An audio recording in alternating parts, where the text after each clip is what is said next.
एक हमेशा इस चीज का ध्यान रखना, याद रहने की क्षमता हर इंसान में 19 और 21 का फर्क होता है। कुछ बच्चों को 4 बार पढ़ा हुआ याद होता है, कुछ बच्चे 2 बार पढ़ के याद कर लेते हैं, कुछ ऐसे इंटेलिजेंट होते हैं जो 1 बार पढ़ा हुआ उनका आईक्यू लेवल बड़ा होता है। लेकिन भूलने की क्षमता सब में बराबर है, भले ही वो पहला वाला जो 1 बार पढ़े, भले ही 4 बार, क्योंकि ये ताकत हमें भगवान ने खुद दी है। इसीलिए दी कि इंसान और अच्छी जिंदगी जी सके, इसलिए हमें भूलने की शक्ति दी। सर कैसे? आपका कोई प्रियतम चला जाए इस दुनिया से, वो आपका बहुत प्रिय था, कोई हो सकता है, वो आपकी पत्नी हो सकती है, आपकी प्रेमिका हो सकती है, न हो, लेकिन ऐसी कोई घटना हो जाए आपके साथ। तो जैसे किसी माता का कोई पुत्र मारा गया एक्सीडेंट या किसी में अकाल मृत्यु हुई, वो मां बहुत रोती है शुरुआत के अंदर, धीरे धीरे सामान्य जिंदगी जीना शुरू कर देती है और 2 साल बाद वो उस चीज को भूल जाती है। ये नहीं कि पूर्णतः भूल गई, लेकिन जैसा शुरुआत में दुख था वैसा उसे नहीं होता। क्यों? इसीलिए हमें भगवान ने भूलने की शक्ति दी है कि तुम जिंदगी बड़ी मस्ती से जी सको।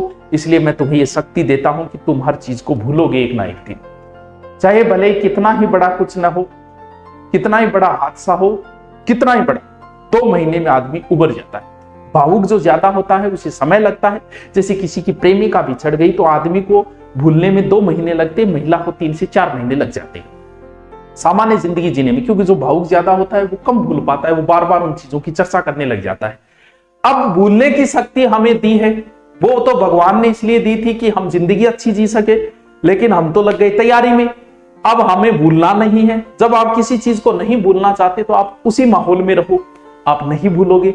जैसे आपने किसी टॉपिक को बहुत अच्छे तरीके से पढ़ लिया, शानदार तरीके से रट लिया, जैसे आज आपने गंगा नदी पढ़ी और गंगा नदी को बहुत बढ़िया तरीके से आपने याद कर लिया।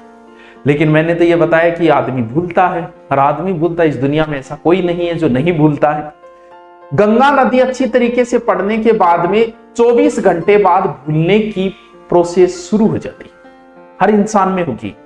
यानी आपने जो गंगा नदी रटी है 24 घंटे बाद भूलनी शुरू होगी। इसका मतलब ये नहीं पूरी गंगा नदी भूल जाओगे 24 घंटे बाद, कुछ चीजें उनमें से भूल जाओगे आप। तो 24 घंटे में उस टॉपिक को एक बार फिर आपको रिपीट करना पड़ेगा अगर आप भूलना नहीं चाहते तो। एक बार रटी हुई चीज की म्याद ओनली 24 घंटे है, फिर भूलने की प्रोसेस शुरू होती है, नहीं एक साथ भूल जाओगे। और जब आपने 24 घंटे में उसे दोबारा रिपीट करा दिया तो आपने रिचार्ज करवा लिया 7 दिन। 7 दिन में उसको फिर आपको एक बार रिपीट करना पड़ेगा। अब 7 दिन में अगर आपने उसे फिर रिपीट कर लिया तो उसका रिचार्ज हो गया 1 महीने का।